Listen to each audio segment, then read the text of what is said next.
Secretary of State Antony Blinken meets with NATO foreign ministers in Brussels. We heard from every single country around the NATO table our enduring commitment to Ukraine, to making sure that Ukraine has what it needs to defend itself against Russian aggression. Plus, the war in Gaza is stirring up memories and loyalties in Lebanon. What we are witnessing in Gaza brings to mind the Sabra Shatila massacre, and perhaps it will soon be our turn to suffer the same fate. That is why we are scared. War means destruction. And later, a poisoning in Kyiv and the plight of a journalist facing death threats in Mexico. Today is Wednesday, November 29th, and this is VOA's Flashpoint Global Crises.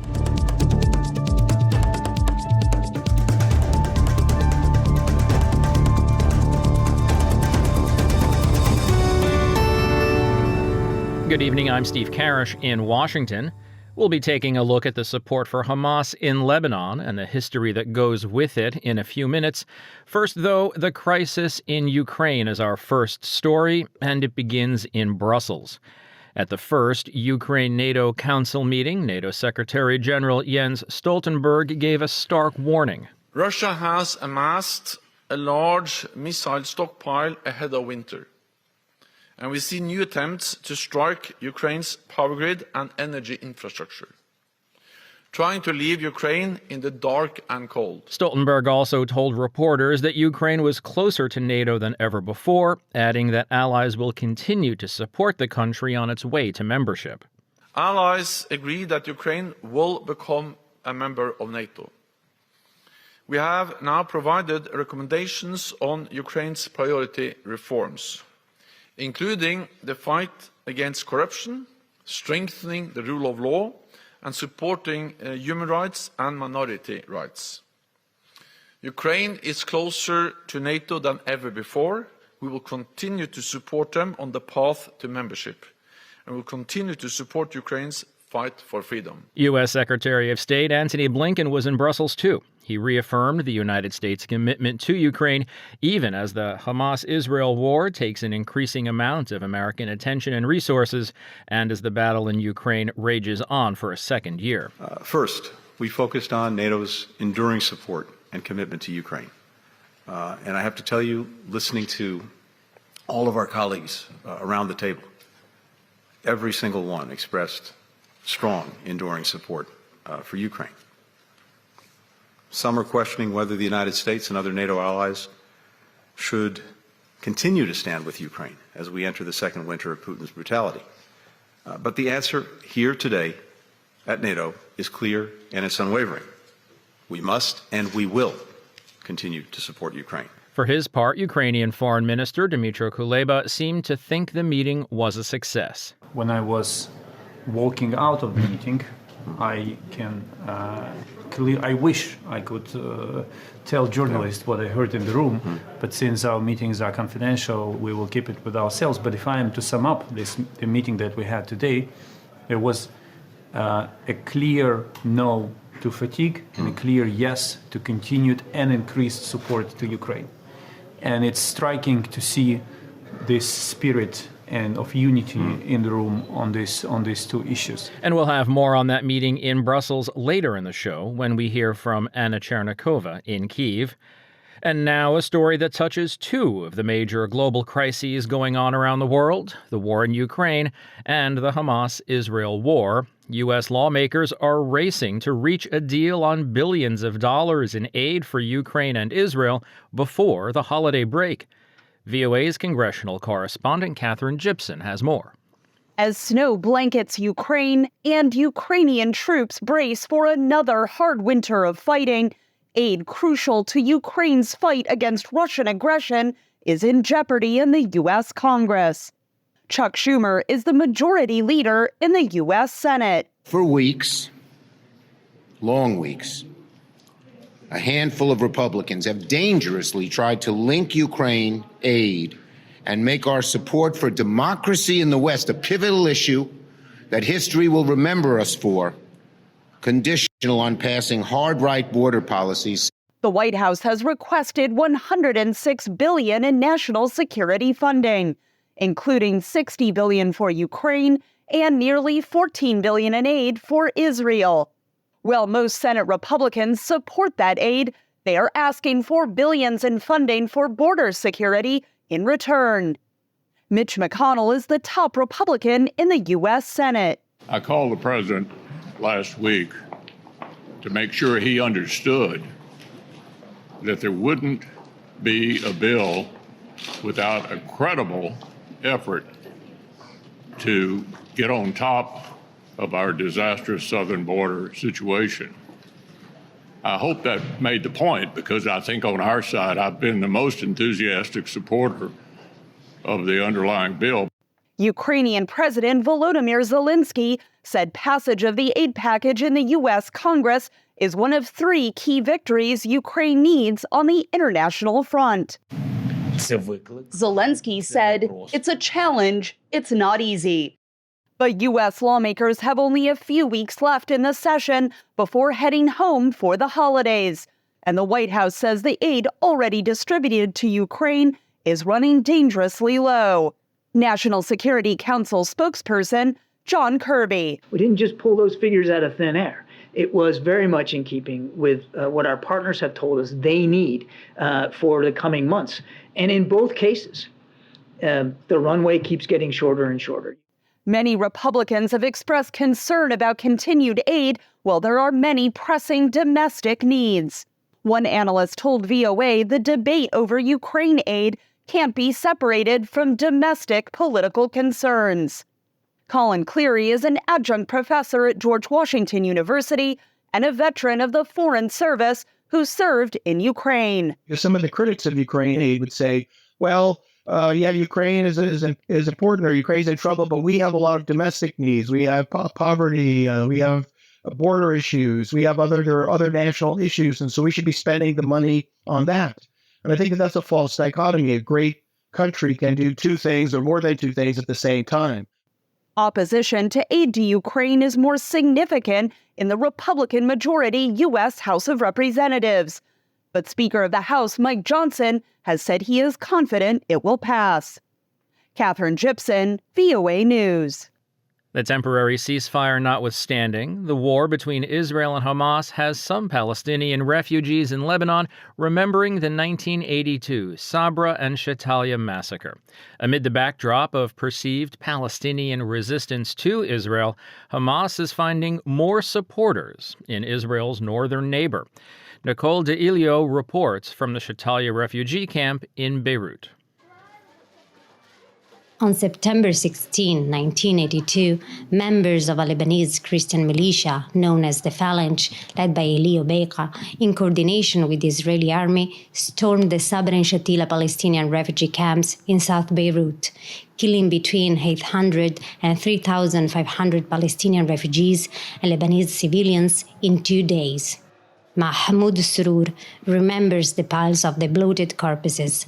He lost 7 members of his family in what was one of the most brutal massacres of the Lebanese civil war. When I entered the house, I saw that they killed my mother, my father, and 5 of my brothers and sisters. Some of my neighbors were beheaded. Other bodies had been tied up and raped. A small museum inside Shatila camp also preserves memories of the Palestinian refugees' decades of trauma and forced displacement. This reflects the lifestyle of the Palestinians before 1948. If you don't have the past, you will not have the future. They want us to be slaves, but we will not be slaves. We are fighting for our right. More than 4 decades after the massacre, Palestinians at the camp say life is still unbearable. Now, the war in Gaza and the clashes along the Lebanon-Israel border raise fears of a wider conflict. Jamila Shehadeh directs the Shatila Center of Beit Atfal Sumud, an NGO that addresses the needs of Palestinian refugees in Lebanon. What we are witnessing in Gaza brings to mind the Sabra Shatila massacre, and perhaps it will soon be our turn to suffer the same fate. That is why we are scared. War means destruction. People here say images of the war in Gaza are driving them to unconditionally support Hamas militants. Hamas is a true Palestinian resistance movement. It is carrying out what every Palestinian would like to do. If Israel attacks Lebanon, every Palestinian must be part of the resistance, and I'm one of them. The Hamas-backed Gaza Health Ministry says more than 14,000 people have been killed there since Israel launched the war against the U.S.-designated terror group in response to coordinated attacks on October 7th. On that day, Hamas gunmen killed 1,200 people, mostly civilians, and kidnapped more than 200 people, including children. Israel says it has been preparing to open a second front in its war on militants if Hezbollah steps up its attacks from southern Lebanon. Lebanon is already on the verge of collapse after years of the economic chaos. The rising anger and tension among Palestinians in the country and the prospect of a new all-out war is for many Lebanese cause of concern. Nicole D'Ilio, VOA News, Beirut. Following up on the situation with Hamas and Lebanon, Siamak Deghampour of VOA's Persian service spoke with Ahmad Majdalani. He's Palestinian Authority's Minister of Social Development. Mr. Minister, there's been a concern that there might be another frontier in north, maybe with Hezbollah, or another part of the region would be another new front to this war. But there are also reports that within West Bank, there are extremist groups that are being used or supported by the government in Iran. Do you have any knowledge of that? There are reports about the Arin al-Usul, those groups that are being manipulated by the government in Iran. شوف حزب الله هو حزب عقائدي وهو Hezbollah is an ideological group who believes in the reign of the faqih. You know what faqih is? This is something religious. Our groups differ from what is there. So the groups here cannot be described or labeled as such. And none of, rarely you find somebody who is really enrolled or a member in Hamas or Islamic Jihad. Very few. But the overwhelming majority of these armed youth are from the refugee camps and from the villages who lost hope and faith in the future and in the political solution. When a human being is desperate, things become the same. Dr. Majdalani, thank you so much. Thank you very much. You're welcome. That's Ahmed Majdalani, the Palestinian Authority's Minister of Social Development, speaking with VOA's Siamak Deghampour.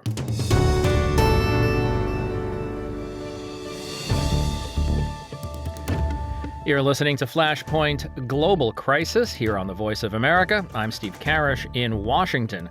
Coming up, press freedom in Mexico, and we'll hear from a psychologist on what the recently released hostages might be going through. Now to Kyiv, where the wife of the head of the Ukrainian Military Intelligence Service, Krylo Budanov, was poisoned. Was it an attempt to get to Budanov himself? Meanwhile, the first meeting of the Ukraine-NATO Council at the level of foreign ministers is taking place in Brussels. Anna Chernikova has the details. On November 28, a number of Ukrainian media outlets revealed that Mariana Budanova, the wife of Krylo Budanov, the chief of the main Directorate of Intelligence of the Ministry of Defense of Ukraine, had been poisoned. Those reports were later confirmed by the Ukrainian Intelligence Service. According to the report, sources in the Ukrainian Intelligence Service confirmed that Budanova is alive and has completed the first stage of treatment, and it's unclear how long her recovery will be. According to preliminary information, Mariana Budanova was most likely poisoned by food, in particular with arsenic and mercury. Several more employees of the Ukrainian Intelligence Service were also confirmed poisoned. They also remain under treatment. In June 2023, Andriy Yusov, a representative of the Ukrainian Intelligence Service, said that Krylo Budanov had survived more than a dozen assassination attempts. In a series of interviews, Budanov confirmed that his wife Mariana lives with him at the Intelligence Service headquarters, and the couple are together 24/7 for security purposes. Voice of America cannot verify who might be responsible. However, Ukrainian experts believe that the poisoning of the wife of the head of the Ukrainian military intelligence may have been an attempt by Russian special services to get to Budanov himself. Such attempts are likely to continue in the future. Experts say this method of fighting opponents is common practice for Russian special services. Meanwhile, on Wednesday, the first meeting of the Ukraine-NATO Council at the level of foreign ministers is taking place in Brussels. The Minister of Foreign Affairs of Ukraine, Dmytro Kuleba, confirmed that during the meeting of the Council, he would once again emphasize to NATO member countries the importance of fighting against Russian aggression and remind that Ukraine is not going to retreat. He noted that the issue of the integrity of Ukraine concerns not only its state security, but also the security of the entire Euro-Atlantic alliance. Kuleba also emphasized that the situation at the front line has not reached a dead end. More details from the meeting are to be followed. Anna Chernikova, VOA News, Kyiv. While there is joy, celebration, and medical care for hostages that have been released by Hamas, what will it take for their emotional and psychological recovery?